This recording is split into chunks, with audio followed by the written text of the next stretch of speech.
Okay, the virgin birth. Now, way back when I did research on this, was when the internet was not a slave to AI algorithms. And I looked up things by the etymology of words and how they originated. So, for example, in the Bible, you read man a lot. Let us create man in our image. Male and female, let us create them. Man was a non-binary, non-gendered term for the beings that they decided to make into their image. So one of the words that I looked up was virgin. Because here's the conflict. If God imprisoned the Watchers for coming to earth and taking women for themselves and making children upon them, then what the hell is God doing coming down to earth and making a child on a woman? Put him in chains, put him down there with the Watchers.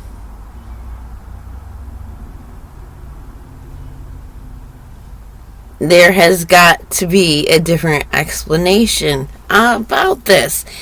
And so it doesn't say that God got with Mary.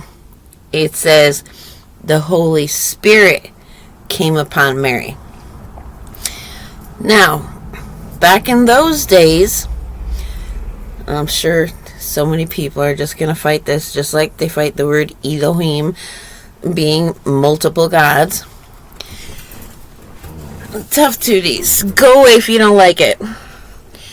So, originally, virgin was the term used not for a woman who had never had intercourse with a man, but for a woman who was in between contracts of bearing children for men.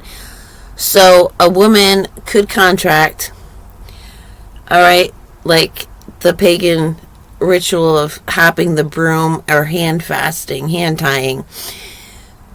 Okay, we agree to be couple for a year to see how we get along, and we make agreements like if a child should be born of this, what about the housing, what about the resources, how are we going to divide them up at the end of it. So it's like a prenup. Well, once the woman fulfills that contract, she's done being a whore, which was just a highly prized woman that men would offer more and more, like, to the highest bidder. She was self-determined. She decided what contracts she was in. So every girl is a whore until she gets into a contract, fulfills that contract. When that contract is over, she becomes a virgin again. Now, back in the time of Jesus' birth, all wealthy families were required to turn their daughters over to the temple as priestesses to serve as holy whores. The role of these women was to temper men as they came back from war. So they would embody a healing Holy Spirit during intercourse that would civilize the men, heal them through their trauma from war, so they could then go integrate into their communities and their families again. So they were sexual healers. Now, any children born out of that time in service to the temple, at the temple, were called sons and daughters of God. And the one thing that a lot of historians and even Christian ones will agree was that there were more than one potential messianic figure, sons of God. And so it's kind of like that Highlander movie, like where they go around lopping off each other's heads. There can be only one. Well, they didn't have to lop each other's heads off. But, well, John the Baptist had his head chopped off. And hey, the book of Revelation, it just clicks in my mind right now. Like, you have to wait until all your brothers are beheaded in the name of Christ. So, the beheading does not necessarily mean an actual you have to die in order to be one of the 144,000. It means that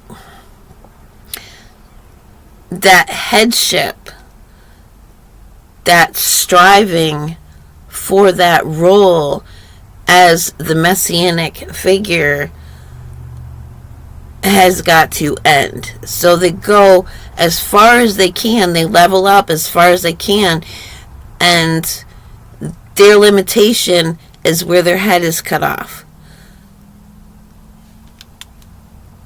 Metaphorically. So, that's good news for people who have gotten the message that they're chosen and are walking around like, oh, I gotta be beheaded at some point. Like, I can't just die in my bed. Or, oh God, so many men just want to die under a woman, Like, it's possible. You can still be beheaded and pass from this earthly, physical 3D experience with your integrity and as a chosen one. So, that Holy Spirit, Mary was promised to Joseph, but she had to serve her time in the temple first, and she has to tell him that Holy Spirit has let me know that I'm going to bear a son, and this is what his name will be, and that he's been chosen for a specific purpose. Now, you may not like that idea, but the only other option is she was a woman who had never been touched by a man, and God came down and had intercourse with her like the angels that he condemned and have bound. What's the third choice here? I mean, Holy Spirit is more of a feminine role. For me, it's completely feminine deity. I mean, it could have masculine qualities. You could, have your gay triangle where it's all men, where the intellect, the Father, has sex with the Holy Spirit and produces a son. You can have that. But I'll bet you all you people out there railing at my definition of a virgin are not going to support that the Holy Trinity is a bunch of gay males. But it's an option. Go for it. Oh, I'm not sorry. But I have barley coming to a boil, and I gotta go. Sacred cows, man. Gotta get rid of them.